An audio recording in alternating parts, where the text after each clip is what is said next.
Welcome back. This is John Locke, and today I want to talk about improving pages on your website for SEO or improving blog articles, whatever the case may be, but improving them for SEO, a general guide.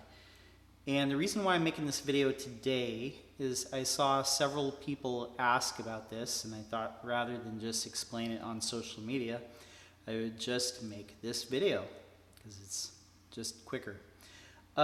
So a lot of the advice that I'm going to give is probably going to be something that people don't want to hear. And that is that there's no push a button solution. There's no tool that you can use to spit out an answer very quickly. And a lot of the time, the low-hanging fruit, as they say, the low-hanging fruit, with your pages has already been done, especially if you have an experienced web developer that's already optimized your site for speed. So let's talk about improving the content on your pages, because most of the time this is the area that needs improvement. So usually what I do when I'm looking at a certain keyword that me or a client or whoever is underperforming in, the thing that I look for is, what do the high ranking pages for this keyword set have in common that this underperforming page does not? And this can shift over time, and it often does. The search engine results do not stay static. They often change over time as Google's machine learning and Google's algorithm continues to evolve. And for the most part, there will be certain pages that stay up at the top for years upon years, but a lot of time there will be new pages that come up and are simply better, cohesively better in some ways, and I will give you some examples really quick. So the first thing I do is say that you have a keyword for this page that you're trying to make it rank for. The first thing to keep in mind is you cannot force Google to rank a page for something that the majority of people searching for that term, it's not what they want to find. So, and what I mean by that is, if you have a keyword and you're trying to make people go to a certain page, it has to fit a loose pattern of what Google believes people want to see on that page. So, for example, if you are, we'll just say, you're trying to make people, and this is like not a one-to-one example, but we'll say, for example, that you want to make people come to your page on plumbing repair in Poughkeepsie. And you have, instead of a service page with certain elements that people might expect to be there, like a contact form near the top, maybe a description of the different services that you do around that. Maybe you have an informational page, or like a blog article about plumbing in Poughkeepsie. And in that case, it's not going to fit the pattern of what Google thinks people want to find. Now that you can use that, you can extrapolate that example to a lot of different things. So for example, a lot of people in our space, they write about different marketing things, or maybe they're doing affiliate things. And this is some advice that I gave one such company not that long ago. They had an affiliate page for like certain types of products that they were trying to compare one-to-one, and they make money basically like when people click the different links. And some of the pages were doing really good, but some of them were underperforming. And one of the things that I noticed is when I looked at the different pages that were excelling for these keywords, they have basically, all the pages kind of had a formula to them. And it sounds really dumb to say it like that, but there was basically a formula between the different pages that followed loosely, pretty much. There was common elements, there was common layout, there was common things that were being discussed. It's like, here's the pros and cons, here's like star ratings for like the different aspects of this. And basically each segment on the page like had these different things that were the same, and no, like 9 out of the 10 or 8 out of the 10 top results had this. And so my suggestion was, like, you know, for these pages might be fine, but these pages over here you need to redo and recalibrate in some way, and you'll probably stand a much better chance. So that's one of the things I look at. And one of the things that I've done in the last couple of years, actually, that a lot of people don't really know, is I have created a lot of content for several different businesses and several different organizations. And oftentimes this content will do really, really well. Most of the time, it will do pretty good. And a lot of it is just paying attention to what the other pages out there are doing. And that's the biggest thing. Now, one thing that Google seems to like on informational pages, or if you're doing like a, you know, you're doing like a B2B comparison page or something like that, if you have original research, or if you have reports, or if you link to authoritative studies, then Google does seem to like that. If you're just blogging about stuff, you know, whatever, you know, some good general advice is always try and get backlinks from other websites that do a similar thing to what that target website is about.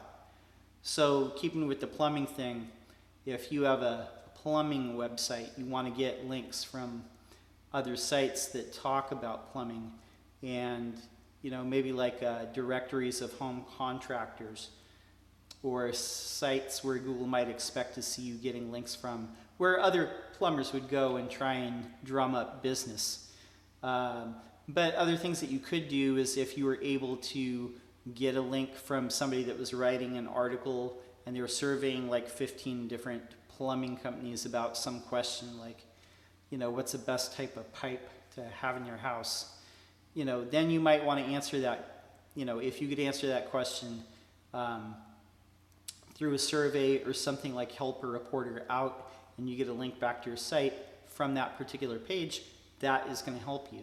So always be looking for links from sites that are similar to yours, or they discuss the same type of general matter, because that often makes a differentiation too. But most of the time it's going to come down to like what is on the page. That's the first and most important thing, is making sure that you have a pattern to your content. And I've done videos for about the past 3 years saying a similar thing, and it always kind of holds out to be true more often than not if your site has an ounce of authority to it, meaning it has a good backlink profile, and Google seems to have trusted content from that site before. Then if you continue to publish content and have it basically, you know, say, cover the basis of what people would expect to see on that particular page, but say it in your own way, bring original research if you can, but, you know, say it in your own way. Definitely don't plagiarize. Don't do that. But find a way to say it in your own words. That's going to help. And, you know, the last thing I would say when it comes to improving your site is making sure that the design is on point, making sure that the layout of the elements is on point, things that are above the fold, and especially when it comes to sites where you're selling a service or a product, you want to pay particular attention to the usability of the site.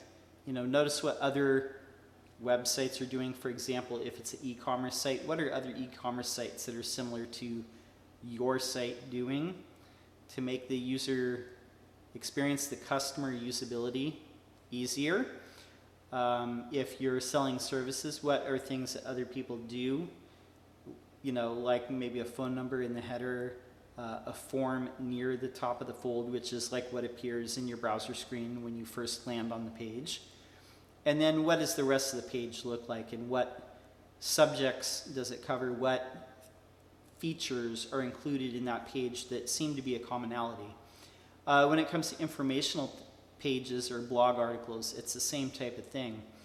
It's looking at what people want to see. Now, another case that you could run into as well is if you have an informational page like a blog article and you're trying to make it fit for a keyword where everything that's ranking is people are trying to buy a product, then that fit is not going to work, and you're better off, you know, trying to find the first instance of something that doesn't fit that common mold. That's probably your best bet in that case. If you know, if the search query, if everything at the top is, you know, product sales or e-commerce or stuff like that, and you're trying to rank with a blog article, you got to find like where are the first blog articles, like the first 5 or 6 in the rankings, and like what do they look like, and what are they talking about, and what are people trying to accomplish when they go to that.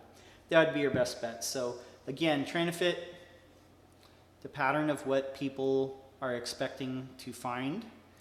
You're not going to be able to force Google to rank something that is out of that dominant pattern. Bringing original stuff. Oh, yes, the design. This last thing, the design, very much having a well-designed site that looks professional, that's easy to read. The font is a reasonable size for people with vision problems to read. The font color is a reasonable color.